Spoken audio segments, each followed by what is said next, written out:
আসসালামু আলাইকুম রহমতুল্লাহ। আজও এগ্রো পক্ষ থেকে আপনাদেরকে শুভেচ্ছা। আজকে আপনাদেরকে কিছু তথ্য দিব বা কিছু বিষয় নিয়ে আলোচনা করব। সেটি হচ্ছে মুরগি যখন বড় হয়ে যায় তখন খামারে ঠান্ডা কেন লাগে বা মুরগি ঠান্ডা রোগে কেন আক্রান্ত হয়। আমি কোনো ডিবিএম ডাক্তার না, আমি একজন খামারি হিসেবে যতটুকু বলতে পারি সেটা হচ্ছে আমরা খামারি ভাইরা যখন 20 দিন 25 দিন এটার পিছনে শ্রম দিই তখন একটা সময় ক্লান্তি এসে যায়। 20-25 দিন পরে এই ক্লান্তিটাই আমাদের আসলে কাল হয়ে দাঁড়ায় মুরগির জন্য। যারা করেন না আলহামদুলিল্লাহ ভালো, যারা সবসময় পরিচর্যা করেন তাদের জন্য শুভকামনা। আমরা যারা একটু অলস প্রকৃতির আছি তাদের জন্য এই ভিডিওটা। যাই হোক, ভিডিও বেশি লম্বা করব না, লম্বা করলে অনেকে দেখতে চায় না। সেটি হচ্ছে যখনই আপনার এই খামারে ঠান্ডা বা মুরগিতে ঠান্ডা লেগে যাবে, সেটা যখন 2 to 5%, আমি আবারও বলছি 2 থেকে 5% যখন থাকবে, যখনই নাকটা বাড়িয়ে দিবে, হ্যাঁ, মুরগিটা একটু ঘের ঘের শব্দ করবেন, 2-1টা নাক বাড়িয়ে দিবে রাতের বেলা। এটা আপনার কীভাবে টের পাবেন? এটা আপনার রাতের বেলা খামারে গিয়ে চুপ করে বসে থাকবেন 5 মিনিট। তখনই আপনি মুরগির মাঝখানে যখন বসে থাকবেন, চুপ করে বসে থাকবেন, তখনই আপনি এই জিনিসটা ফিল করতে পারবেন বা কানে শুনতে পারবেন। তো এই জিনিসটা যখন 2 থেকে 5% থাকবে, তখনই আপনার এটার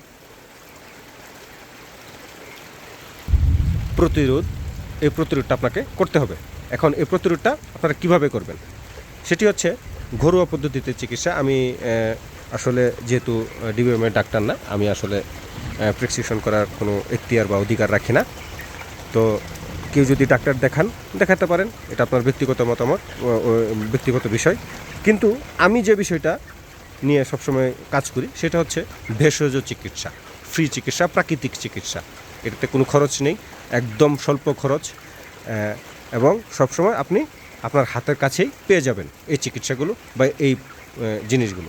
এগুলো আমার কাছ থেকে নেওয়ার কোনো প্রয়োজন নেই, এটা আপনার হাতের কাছেই থাকবে বা আপনার হাতের কাছে কোনো দোকানে পেয়ে যাবেন। এখন যদি ঠান্ডা লেগে যায় সেই ক্ষেত্রে আপনি কী করবেন সেটা হচ্ছে খুব সিম্পল একটা বিষয়, খুব সাধারণ। সেটা হচ্ছে প্রতিদিন সকালবেলায় আপনারা প্রতি লিটার পানিতে 1 গ্রাম করে আদার রস এবং সেই সাথে দুপুরবেলায় প্রতি লিটারে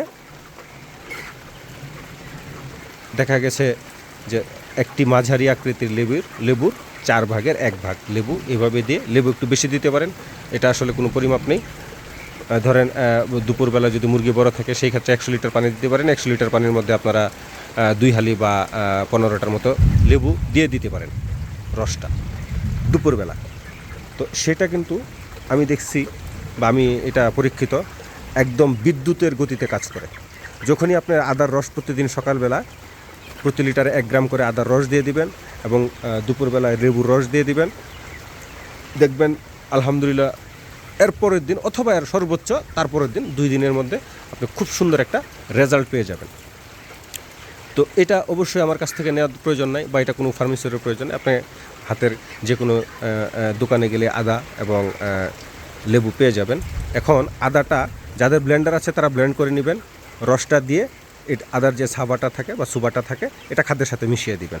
আর যাদের ব্লেন্ডার নাই তারা যে কোনো উপায়ে এই আদা থেকে রসটা বের করে নিয়ে পানির সঙ্গে মিশিয়ে দিবেন এবং সুবারটা পানির সঙ্গে না দিয়ে খাদ্যের সঙ্গে মিশিয়ে দিয়ে দিবেন। দেখবেন আলহামদুলিল্লাহ 2 দিনের মধ্যে খুব রেজাল্ট পেয়ে যাবেন। সেই সাথে আপনারা আর একটু কাজ করতে পারেন, সেটা হচ্ছে যদি আদার সঙ্গে সকালবেলা আমি যেটা করে থাকি সেটা হচ্ছে সোডা, আমরা মানুষ যারা খাই খাবার সোডা, সেটা 1 গ্রাম সোডা 3 লিটার পানিতে, এটা খুব স্বল্প খরচে পাওয়া যায়। ধরেন আপনার সর্বোচ্চ 50 টাকার হইলেই আপনি খুব সুন্দর 5 দিনের একটা কোর্স করতে পারবেন। তো এই সোডাটা প্রতিদিন যদি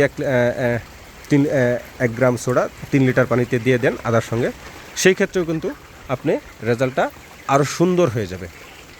তাহলে বোঝা গেল কি, সকালবেলায় আদা প্রতি লিটার পানিতে 1 গ্রাম করে, সেই সঙ্গে 3 লিটার পানির সাথে খাবার সোডা এবং দুপুরবেলা লেবুর রস। এই 3টি জিনিস যদি আপনারা দিতে পারেন, দেখবেন আপনার মুরগির ঠান্ডা একদমই থাকবে না। এটা আপনাদের অনেক সময় মনে হতে পারে যে আমরা হাজার হাজার টাকার ওষুধ খাইয়ে থাকি বা খাওয়াই, হ্যাঁ, এত অল্প টাকায় কি আমাদের হবে কি না, এটা অনেকের বিশ্বাস আসতে নাই পারে। কিন্তু অবশ্যই আপনারা খেয়াল করবেন, এটা যখনই এটা খুব কম পার্সেন্টে থাকবে তখনই কিন্তু এটা ব্যবহার করতে হবে। তো যাই হোক, এই বিষয়গুলো আপনারা মাথায় রাখবেন। সবচেয়ে বড় কথা হচ্ছে ঠান্ডা যাতে ঘরের ভেতর প্রবেশ না করে বা মুরগিতে যাতে ঠান্ডা না লাগে, সেই চিকিৎসাটা যদি আপনারা করতে পারেন সেটা হচ্ছে সবচাইতে ভালো। আর এই চিকিৎসাটা হচ্ছে লিটার ম্যানেজমেন্ট। লিটার ম্যানেজমেন্ট নিয়ে আমি একটি ভিডিও বানাবো আগামীতে, আপনারা চোখ রাখুন আমার চ্যানেলে। এই লিটার ম্যানেজমেন্টটা যদি আপনারা ঠিক রাখতে পারেন, লিটারটা যদি আপনারা শুকনো রাখতে পারেন, বায়ু চলাচলের মতো যদি আপনারা জায়গা রাখতে পারেন, বায়ু পর্যাপ্ত পরিমাণ বায়ু ভিতরে ঢোকার মতো এবং বের হওয়ার মতো জায়গা রাখতে পারেন, সেই ক্ষেত্রে মুরগির ঠান্ডা আর আসবেই না। সেই ক্ষেত্রে আপনার চিকিৎসারও প্রয়োজন নেই।